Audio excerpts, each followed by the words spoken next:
大家好，今天是10月27号。昨天狗狗币是冲高回落，留了一个很长的上影线。那昨天的视频已经跟大家交代的很清楚，4个小时里面的2个技术支持点，特别是那个 MACD 指标，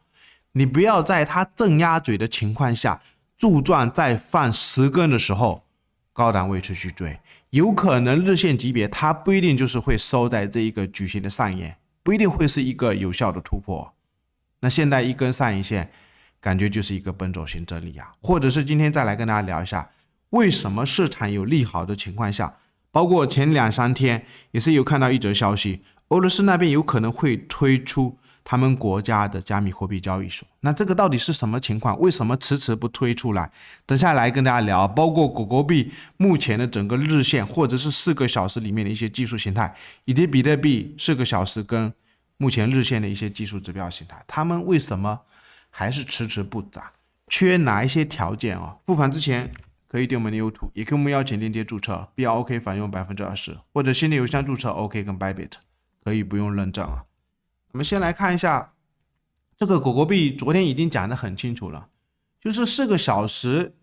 它价格是在过高，一个是 KD 指标是在背离，还有一个就是这边不是有一个正压嘴啊，正压嘴这个就是压头啊。压头，那这边嘴巴张开的位置画的不是很标准，你自己去观察一下。一般嘴巴张开的位置，1根、2根、3根、4根、5根跟6根，以前也是有讲过，你不一定要等到10根出来的时候，有可能等个5-6根。所以在这个位置5-6根的位置，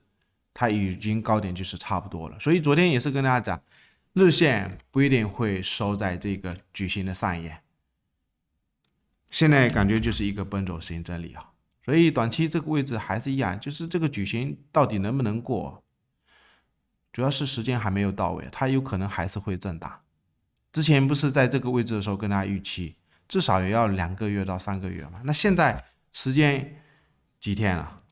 我们可以从这一根开始画，目前的话才16天啊，1个月都还不到，所以时间是还不够，可能这个位置长线的朋友，你尽量想办法找低点。如果是之前在这个位置没有听我的建议敢买的朋友，到这个位置其实也可以继续买，因为我现在是每个月，包括明年也是还会有资金进来，我是一直在想办法。如果它有低点的话，主力是在积累，那我们身为散户，你也可以选择积累。当然，短线的朋友有兴趣，你可以找一些高档的位置，是不是要做空，或者是低档的位置，就跟大家讲，低档做多。日线我们观察一下。这2天的收盘，因为昨天是有上影线，那这个上影线是有实力的资金还是没有实力的资金拉出来？如果是有实力的资金，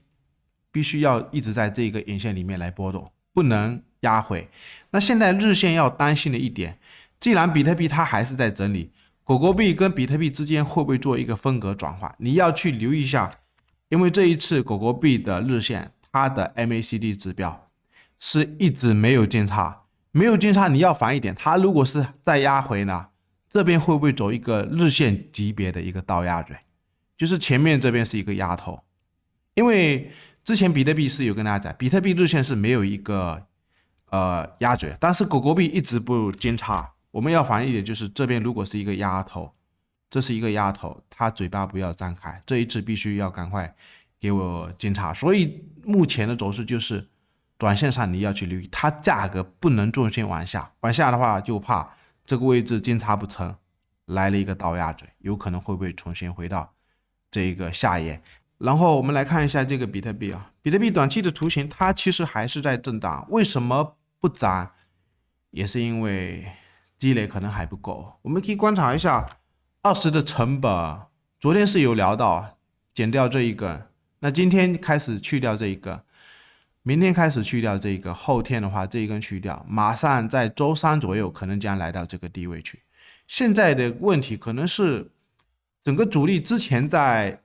18000到2万的这个区间有积累过一个区间，现在下来的话，他可能是觉得时间还不够吧，有可能是还是在这边在积累。虽然是有一些利好，我们可以看一下，就这一则消息。24号的时候看到的这一则报道，俄罗斯拟推出国家加密货币交易所。以前不是有跟大家讲过，俄罗斯那边是一直想办法，是不是普京要支持就是这个加密货币，但是感觉有两个问题，一个是他们那个财政部跟俄罗斯的中央银行两个监管机构是长期存在分歧啊。因为也是有看到俄罗斯财政部的一些观点，他们是觉得否认加密货币的存在是没有意义的。问题在于，这个加密货币是在他们国家监管之外大量的流通，所以有可能会造成就是整个联邦的预算，或者是俄罗斯那边财政部他最关心的一个问题，就是这个税收的问题。如果是实施起来的话，俄罗斯的财政部他有可能会损失大量的就是税收啊。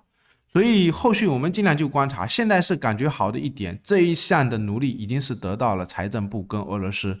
央行的支持啊。后续我们要慢慢去跟踪，如果是真的俄罗斯那边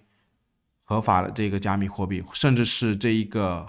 以国家为中心的一个加密货币交易所推出，如果是由国家来支撑的话，也是一个好的一个开端啊。那么来看一下它短期的一个形态，刚刚是有讲到，就是这一个成本可能是积累的时间还不够。还有一点啊，目前它的整个技术形态其实很明显啊，全部都是在双金叉的结构。从这一个位置开始，当时为什么在这一根破位的时候是跟大家讲，你不要去做空它，有可能不一定会跌得下去，因为当时这一根破位的时候是很明显，这个 MACD 指标来到这一个位置的时候，它这个不是一个压头嘛？压头你正常情况价格破位，连续2根价格要继续往下跌，但是这一个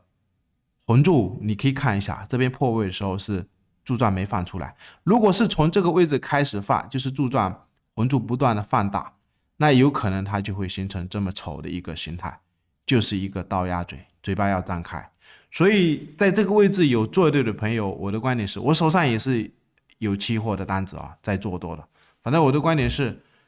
尽量选择再拿一拿嘛。有可能这3天主要也是没两，那个感恩节或者是美股那边也是在休市。那周一过后，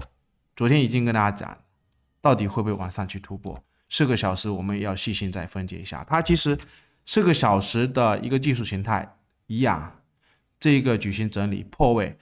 这2根拉升就是有主力在拉的。为什么一根马上表态？这一个塔形底出来之后，它是接近这个高沿的位置。那这一根过高以后，这几次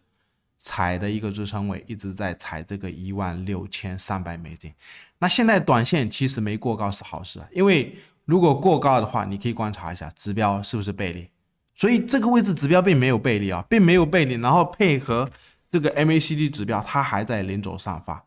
这边目前还是在举行震荡。你如果是多方的朋友，你尽量再去观察它这个举行低点的位置，其实也是很不错的一个支撑位，或者是甚至是买点啊，就是16300。当然，你的防守位我这2天已经跟大家讲了，就是这个 N 型4个小时这样子来观察 ，N 型的低档也可以是一个防守位，或者是你如果是觉得它要下去，那你不然再观察一下它有没有可能挖一个坑，来到这个低档的位置。然后看会不会又重返到这个矩形平台里面，最后还是一样，可以定我们 neutral。